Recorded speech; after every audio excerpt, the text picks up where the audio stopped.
views and opinions expressed by the participants in this program are those of the individuals involved and do not necessarily represent the views of Gray Media Inc., KTVF, my mother, or the Commissioner of Baseball. This is a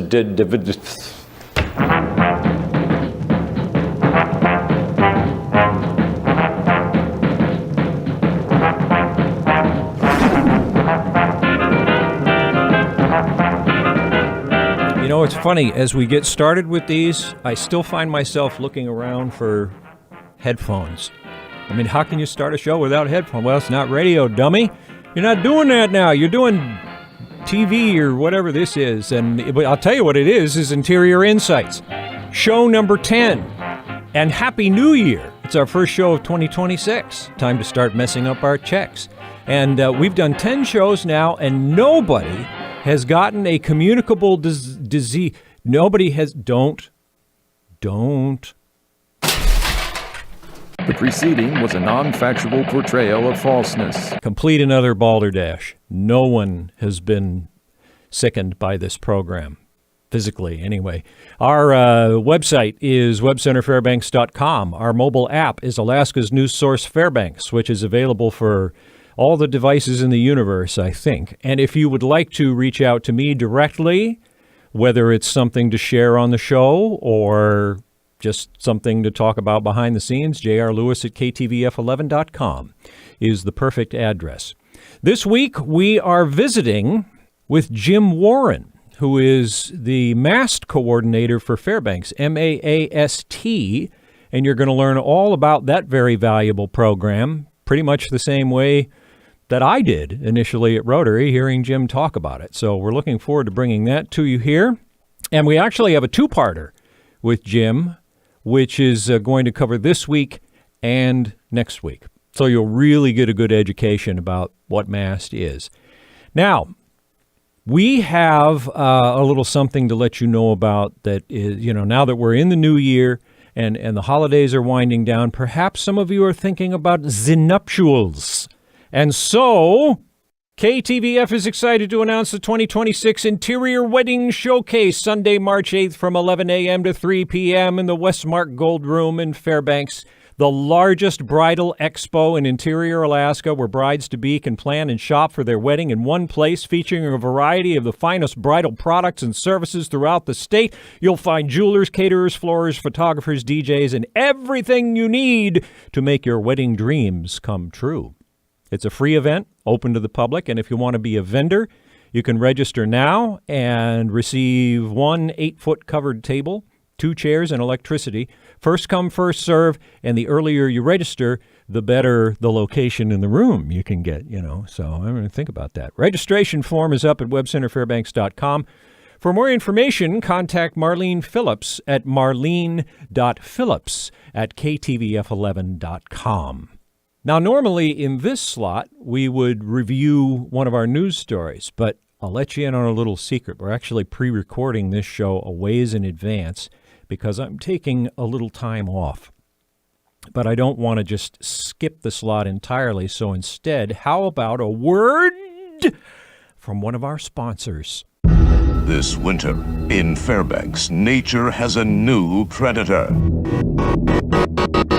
Danger Snoodles! They slither, they dangle, they strike from above. Once just harmless snoodles, now long icy tendrils imposing themselves on innocent traffic lights. One moment it's green, the next it's buried in a writhing white danger snoodle of doom. Doom! No one is safe from their droopy, floppy grip.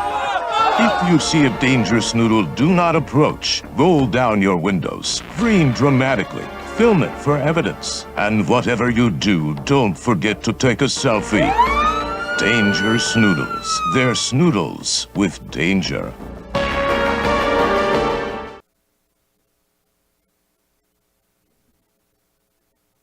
Okay. Since I'm in this little box anyway, why don't we just move right along to the community calendar? And I want to note that in just a couple of days here, it's the beginning of Beginning Salsa. The Fairbanks Ballroom folks are starting this. It'll be Thursdays, January 8th to February 12th, 6 weeks, 6 one-hour lessons. We need some music here. Let's see. Yeah. January 8th to February 12th, each Thursday, 8 to 8:55 p.m., beginning Salsa with Bree. No dance experience is required. Cost per class, members $70, non-members $80, and that's if you book online. $75 for members, $85 for members at the door the day of class. And that'll be in the Pioneer Park Dance Center on Airport. Please choose if you are participating as a lead or follow. In partner dancing, dancers seek to work together to create a synchronized or complementary movement. It's helpful if you sign up online, but you don't have to. It just makes it a little easier on the volunteers. If you have any questions, info@fairbanksballroom.dance. Olay, turn the page. Now we move along to the Alaska Works Partnership Monthly Orientation, which is provided by the Alaska Works Partnership, and that's each month on the first Wednesday, which is coming right up here. That's at the Fairbanks Jobs Center, 675 7th Avenue. If you want to give them a call, 457-2597, and the time of this event is 12:30 to 1, so it's quick. And you're invited to come take advantage of the free construction training. Alaska Works Partnership offers free hands-on introductory training to get you started on your career in the construction, mining, oil and gas, maritime, and transportation industries. An Alaska Works Partnership representative, by the way, will be available to answer questions and provide an orientation of the program. A reminder again, you will find the items that we share here in Interior Insights during the calendar on our web calendar at webcenterfairbanks.com or by watching the Alaska News Source broadcast. I believe it's the 6 p.m. evening broadcast on Channel 11. So what about this guy, Jim Warren, and the MAST program? Well, we're going to learn all about that. And you're probably getting used to me saying a lot. I was at Rotary one day, and this fascinating person did a presentation, and I thought, I want to talk to them on this program. So he consented to come in, and we talked long enough about MAST to actually fill 2 shows. So this week and next, we'll be talking to Jim and learning about this program that can be very helpful for seniors. So if you see this and you know any seniors who you think might benefit, go ahead and point them to the program so they can see about it over the next couple of weeks. Jim Warren, Part 1 on show number 10 of Interior Insights. So, I think, Jim, the logical place for us to start is to meet you. Tell us about your background. Are you an Alaskan lifer, or did you come by no from means. somewhere? My wife and I moved to Fairbanks in 2013, and so we've been here most of the last 12 years. I like to tell folks that my wife was living in New York City, teaching at NYU, and I was living in a very small mountain town in Virginia where I was teaching university, and she didn't want to live in rural Virginia, and I didn't want to live in New York City, so we compromised and moved to Fairbanks. Heavens. Yeah. So that worked because out. It's so much like either. It really is a blend of those two places, when I think about it. All right, so you've been here for 12, 13 years. I assume what was your first winter like?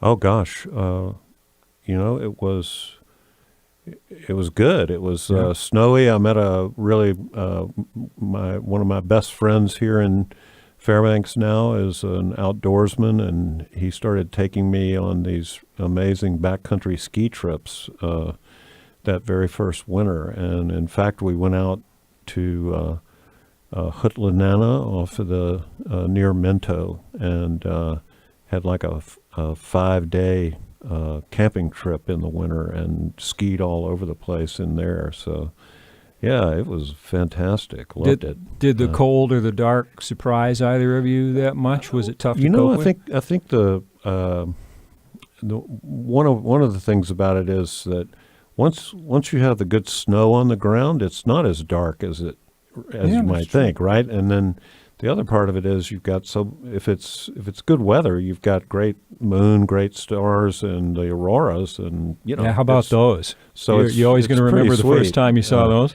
Now, what's been tough this year, I think, is how wet and cloudy the fall has been, right? For the last 6 weeks. It's really been kind of dismal. So, how was your first aurora experience? Oh, gosh.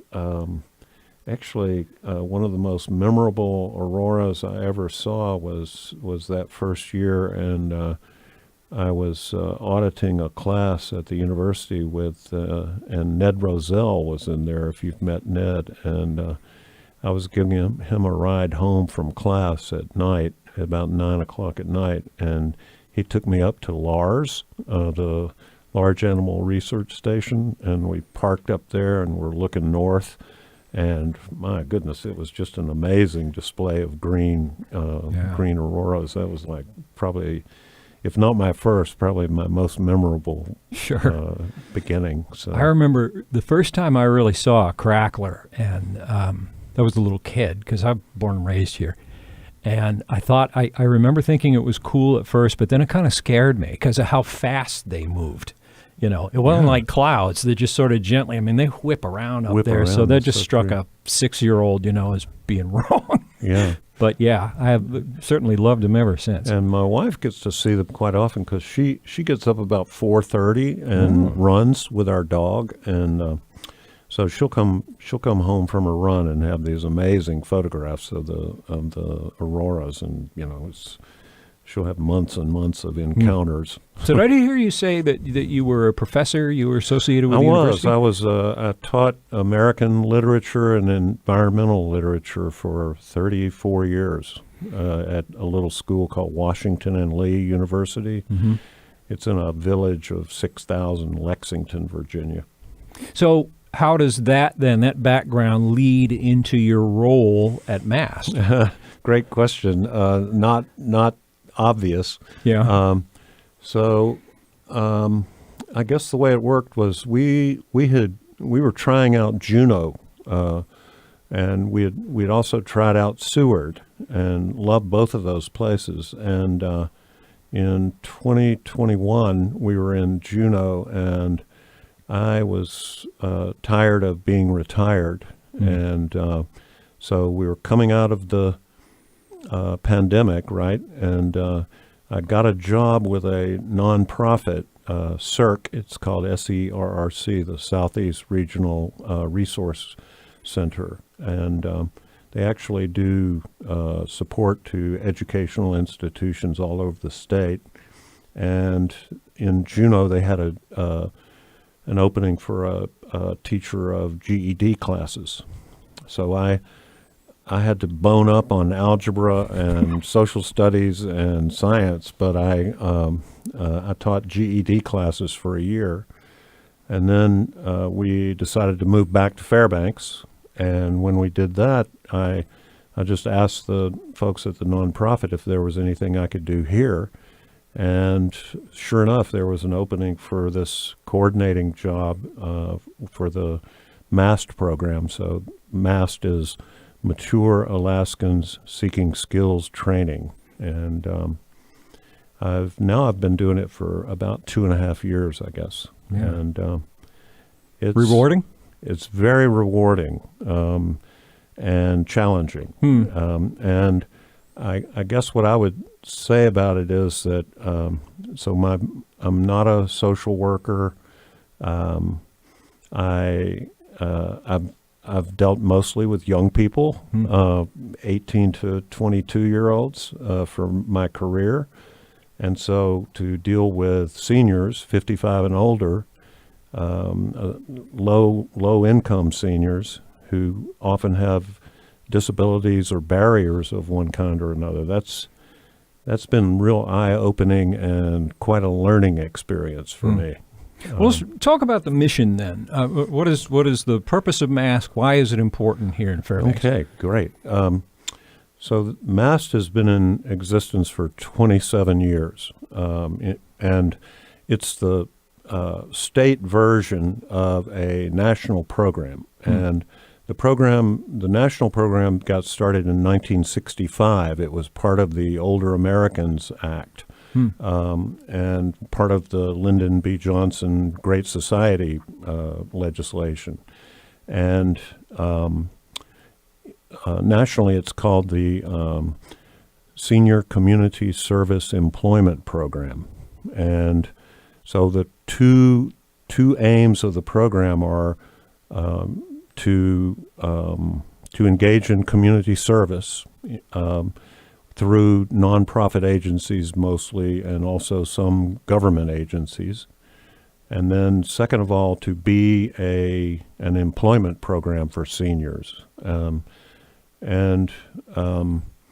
Yeah, I think one of the things we know about Alaska, but probably nationwide as well, is my generation is becoming a larger and larger proportion of the population. So the percentages of folks 60 and older in Alaska are like they've doubled since 2010. And they're reaching into the tens of thousands through the state, and a lot of these seniors are eager still to get into the workplace. So a lot of the participants I have are kind of like me. They're coming out of retirement. I retired from university teaching in 2018, and just in time for the pandemic. And then after the pandemic, I was really ready to come back out and do some kind of meaningful work. And I think that's very true of a lot of my participants as well. Yeah. So people that thought they wanted to step away maybe had sort of that stereotypical vision of, oh, I don't have my main job to worry about anymore. I just get to sit around and kind of do, and then, as is also often the case, you find out, I don't really have a mission here. I sort of need something to do. So is that the typical person? That's really true. That's a real typical kind of participant, folks who, nowadays too, we have to say this, that times are not easy, and the cost of living is no doubt is rising all the time. We see it all the time. And it's expensive to live in Alaska, too. Sure. We know that. Okay, so now these folks, many of them have Social Security, and that's a more or less fixed income. And for a lot of these folks, it's not that much each month. And it might be enough to cover their rent. Most of my participants are not homeowners. They're renting. They're often in housing that's for low-income folks. I also have a lot of my participants live at the Fairbanks Rescue Mission. They're homeless. So to have a modest additional income is really helpful to a lot of folks. But I think you're right. I think most of the time when I'm interviewing people or recruiting participants, they often will say, I really want to do something that's meaningful. I worked a forklift or I can work, I can operate 48 different kinds of equipment. That's one of my guys now recently. And he said, but I don't want to really do that anymore. I want to do something that's helping the community and also matches up with what I can do now physically, because a lot of my folks are they are physically limited in what they can do. They can't lift the 50-pound weight anymore and carry it around. So let's say we're reaching somebody who finds this interesting that wasn't aware that MAST existed. What would be their first step in terms of reaching out to you?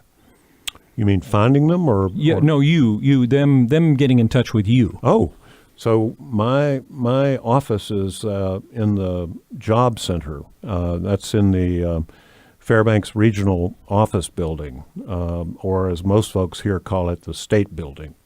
And that's on 7th Avenue, right across from Sadler's, and on one side and City Hall on the other.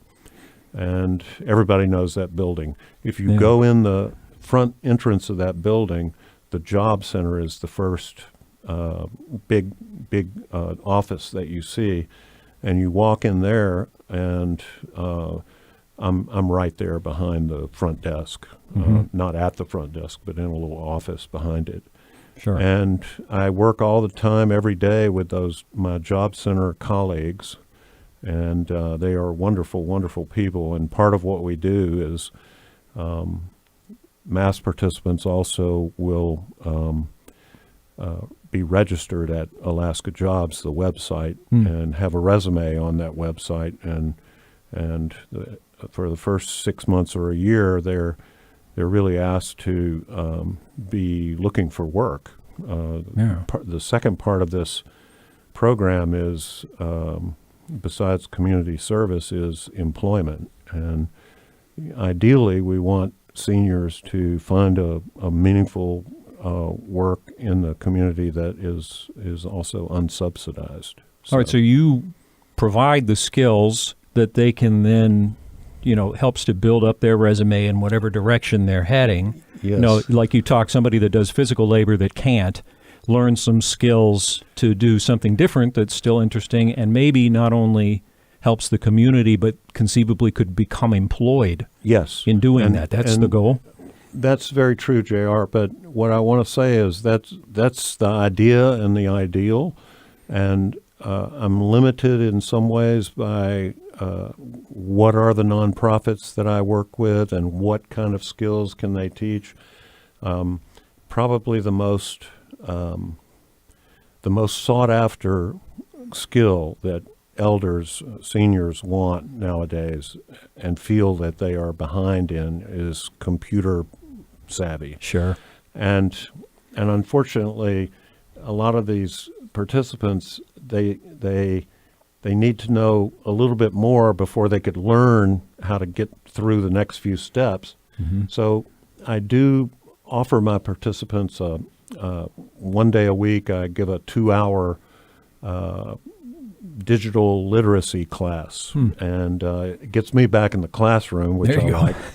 And then they're there because they want to be there, and we go through really just getting them in touch with how to work the keyboards and how to make their way around, navigate the internet, and then I teach them some basics like Windows, Microsoft Word and Excel, those kinds of Microsoft Office applications, and then also some job success kind of things, business communication, workplace etiquette, how to handle conflict, that kind of stuff. Just being back in the workplace, because some of them may have been out for a little while, and so it's sort of a refresher then? Often so. You'll find folks who maybe they were taking care of a parent, and the parent passed away, and now here they are, and they're like, no, I'm ready to come back in the workplace, but I have not been actively in the workplace for 10 years. And it's like, man, in 10 years, think about it for a minute, how much has changed. You know? So I don't know about you, but I got my first computer in 1984. That sounds about right. Yeah. Like an Apple II or something? Yeah, it was a K-Pro. With a screen that looked like an oscilloscope. And so in 40 years, it's a totally different world now. And for a lot of these folks, it's very daunting and scary. So the class idea is really just to help familiarize them with, and so that they don't have to be as put off by it as many are. Sure. Now, this class that you're talking about, does that encompass most of the skills and training that you offer, or is it much broader than that? Kind of run down the different things people can learn by being in the program. Excellent. Thank you.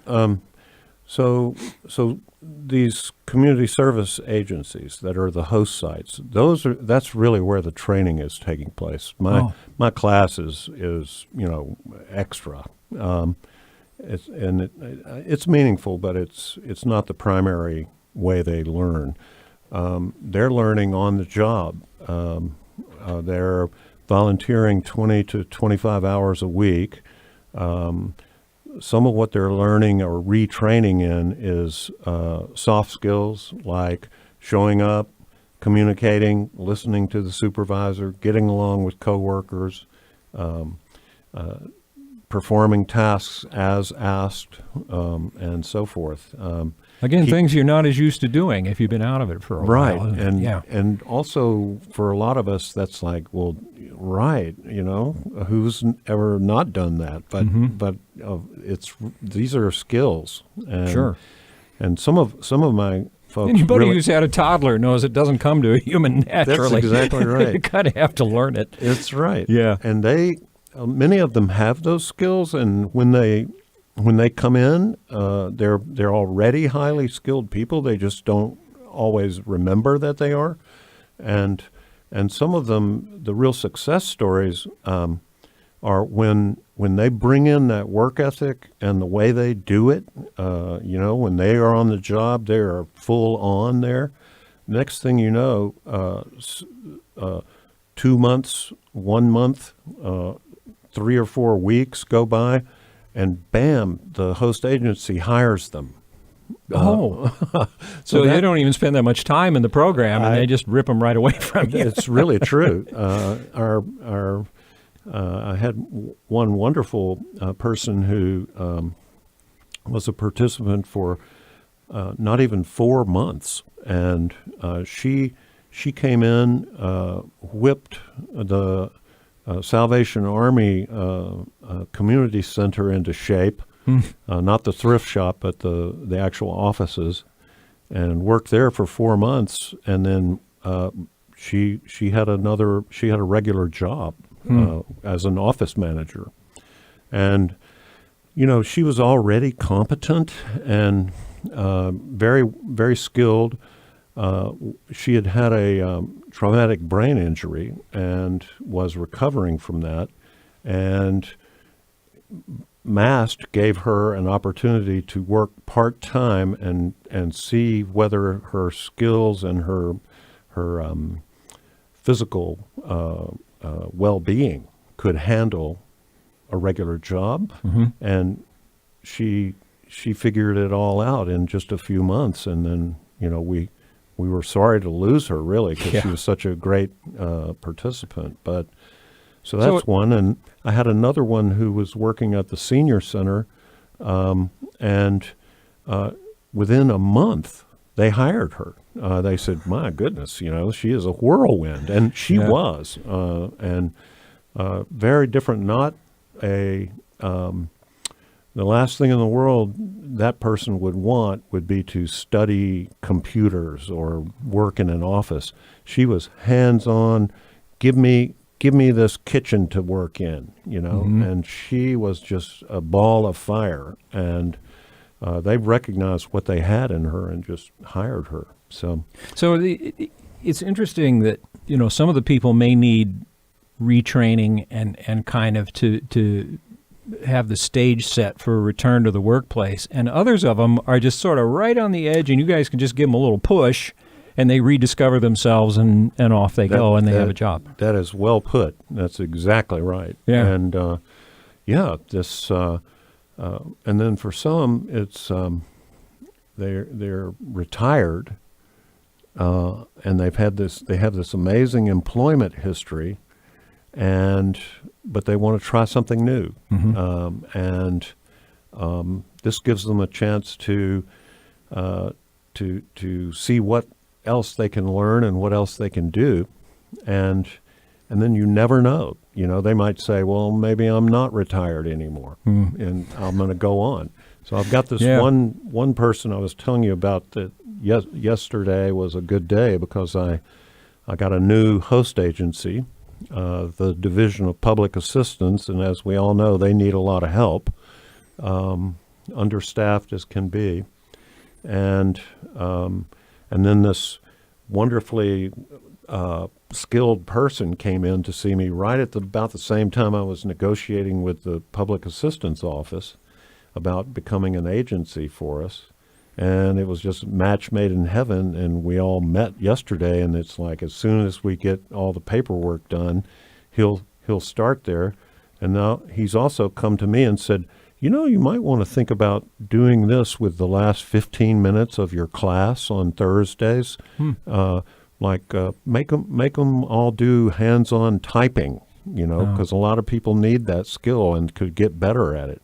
I'm like, gosh, this guy could teach my class for me, you know. So yeah, it's really interesting how it's not always clear who's retired or not looking for work anymore and who is. How do you mentioned that you not only are seeking people to join the program, but then agencies where these folks, how do you partner with the different organizations? Okay, that's a great one too. So I was very lucky, of course, when I got started in 2023, summer of 2023. I inherited this program from a man named Tom Howard, and Tom had run the MASS program in Fairbanks for 18 years. So he had so many contacts with some of our most important community service agencies. So I stepped right into meeting Ann Weaver at the food bank and the Tollaroos at Salvation Army and the folks at the Forget Me Not bookstore and the Central Recycling Facility and, you know, so forth and so on, just on and on. And there were, then I've developed some contacts as well, reached out to people and pitched the program to them. It's a great program for nonprofits because the volunteer MASS participants are, I'm paying them, or the program's paying them, and they can give help and support to the agency for 20 or 25 hours a week at no cost. Okay, so let's emphasize that for a sec. When a person, what do you call a participant or participant. Client participant? Yeah. So when a participant is in the program, they're being paid by the program. Yes, $15 an hour. Oh, okay. All right. And the so if you place them wherever, you know, you talked about the senior center or recycling or whatever, any place that you can put them, they don't have to pay that That's person right. unless they decide to hire them. Right. Okay. And then those agencies, you know, they are they're not making profits. No. So they're not businesses exactly, you know. When they're a success, like I guess the food bank is one of the most amazing success stories. And you know, if you walk in there, the atmosphere of the place is just amazing. You know, it's like this family is running the largest warehouse you've ever been in or something with all this food in it. And they are doing millions and millions of pounds of food a year now. And I have 4 participants there, and Really? and then one who, quote, graduated and got hired by them just about 6 weeks ago. Yeah. And interestingly, he got hired for a different position from the one he had been doing as a MASS participant. So it's not that the volunteers are not. They're doing significant work, but and training, but they're not meant to replace a regular employee. But those nonprofits need volunteer help. Most of the labor at the food bank is volunteer labor. Yeah. Sam was saying that. We talked yeah. with her a little while back, and she was mentioning that Yeah. vast need for volunteers. Yeah, same with the these other nonprofits, most of their labor is volunteer labor. Yeah. They have to get by with a very shoestring budget, So this is a great service to them as well.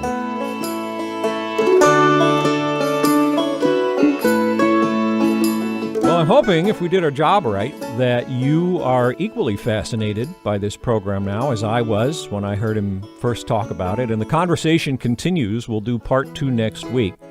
But just in the way of summary here, in case you kind of want a synopsis to share with somebody, if you're 55 years or older, unemployed, and need help to get ready to work, or if you're looking for an opportunity to gain employable skills, MAST provides training at host sites for up to 20 hours a week at minimum wage in areas like senior centers, thrift shops, warehouses, and eligible participants gain experience to improve other employment opportunities. For more information, you reach out to Jim Warren, 451-5918, or Jim W. at SERRC. SERRC.org. This dry weather, I'm telling you. So again, that conversation continues next week. Right now, we are going to have Fab Photo Time. Those are the photos you send to us through webcenterfairbanks.com, and we share them. And then we pick a bunch of them to go in our beautiful calendar here. Really ought to put this over here, kind of, and some of them go in here. There may still be some of these out and about around town, so visit the site to find all of the locations. And we want to offer thanks and praise to Susan McMahon, who gave us this photo, Colorful Sky. And it is a beauty. And I don't feel like trying to describe it to the listening audience, you Spotify folks, or if you clicked on the website, the audio-only link. I don't feel qualified to describe this properly. So I have employed a new invention called the Descriptionator. And let's tune it in here and let the Descriptionator descriptionate. A golden winter sunset glows over the partially frozen Chena River, with the sky streaked in layers of yellow, orange, and soft blue-gray clouds.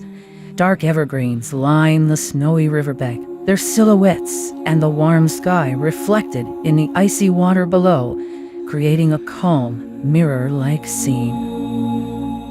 Not too shabby. Very nice photo, Susan. And I happen to be very fond of that river because without it in my life, I'd probably be living in a box. Remember to have your photos possibly spotlighted here and possibly in one of our calendars. Just go to webcenterfairbanks.com. And now, bless my soul, it's celebrating time. It's time for the thing of the day, 'cause every day has things. My fellow Alaskans, I present unto you National Bird Day. The world is filled with a plethora of different species of birds. And yes, El Guapo, I know what a plethora is. From cardinals to doves, from parakeets to parrots. Different people have different relationships with the various species of birds. As such, one could easily imagine that there could actually be numerous national bird days in the world, serving different purposes and perhaps varying by region. But what this day refers to is National Bird Day, primarily observed in these United States after it was declared in 1894 by Oil City, Pennsylvania Superintendent of Schools Charles Almanzo Babcock. So learn about birds today, on books or on the interwebs, and savor National Bird Day. And as you contemplate that, don't forget our national symbol, which Ben Franklin would have preferred to be this, and which, if it were up to me, E pluribus birdum. And that will do it for show number 10. Glad you could tune into Interior Insights. Visit us at webcenterfairbanks.com, which I'm sure many of you are already doing. This is for anybody else who isn't doing that. There's also the app. The app. What's it called again? Alaska's News Source Fairbanks. It's got so many words in it. If you want to email me for any reason, jrlewis@ktvf11.com. Next week, we'll be back with part 2 of the show with Jim. And until then, in this fabulous new year, we wish you a wonderful week.